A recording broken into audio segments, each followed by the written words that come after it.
This channel does not promote any violent, harmful, or illegal activities. All content provided by this channel is meant for an educational purpose only.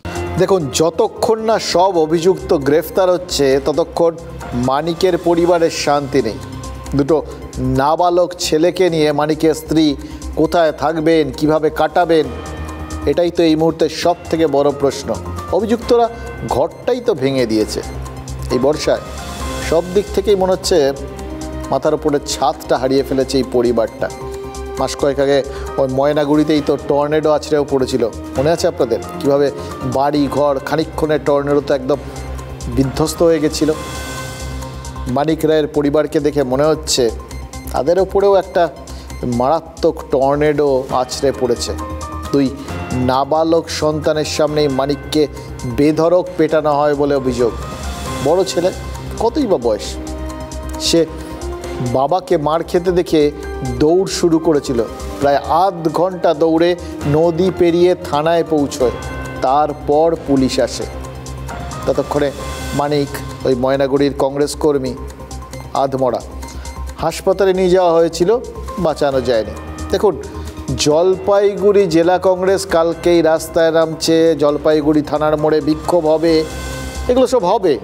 রাজ্যেও হয়তো বিভিন্ন জায়গায় এ সমস্ত নিয়ে কথাবার্তা উঠবে ঠুটবে। প্রশ্ন হচ্ছে, জেসিবি বা জয়ন্তের সাথে দূরত্ব তৈরি করেছিল তৃণমূল। এই ময়নাগুড়ির অভিযুক্তদের ক্ষেত্রেও কি শাসক দল দূরত্ব তৈরি করবে? যারা এই কংগ্রেস কর্মীকে পিটিয়ে মেরেছে বলে অভিযোগ, তাদের সঙ্গে ব্যক্তিগত শত্রুতা ছিল বলেই ঘটনাটা ঘটেছে, এভাবে তারা দেখবেন কি? মানে এগুলো সবই অপশান, জানেন তো। শাসক দল কীভাবে দেখবেন তারাই জানেন। তবে এরা কোথাও গিয়ে শাসক দলের সাথে যুক্ত কি না, আমার ধারণা সেটা ভাবতে বা বুঝতে তাদের বিশেষ খাটনি করতে হবে না। ওই পুলিশ তো বলেছে এরা অজ্ঞাতকুলশীল নয়, পুলিশের কাছে গিয়ে জেনে নিলেই হয়ে যায়। দেখুন, বিন্দু বিন্দু করে যেরকম সিন্ধু হয়, তেমন ব্যক্তি ব্যক্তি করতে করতে বিষয়গুলো দলের দিকে যে যায়, এটা কিন্তু সব সময় অস্বীকার করা যায় না। গাছের মধ্যে বাঁধিয়ে রাখছিল, আমি দৌড়ে দৌড়ে থানা গেছিলাম। তুমি থানাতে গেলা?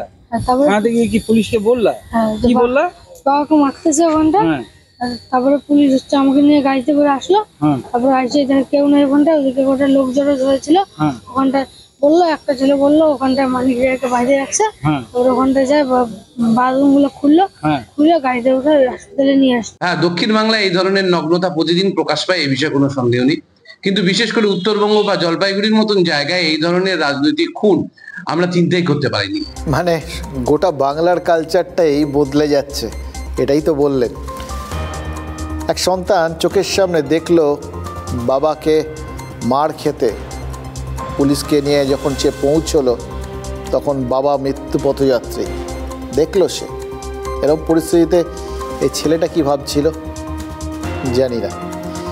এরকম জায়গায় একজন সন্তান কি ভাবতে পারে, সেগুলো ভাবতে পারছেন? যদি ভাবতে পারেন তখন হয়তো আপনারাও ভাববেন। ভাবছি ঘুরে দাঁড়ানোই ভালো।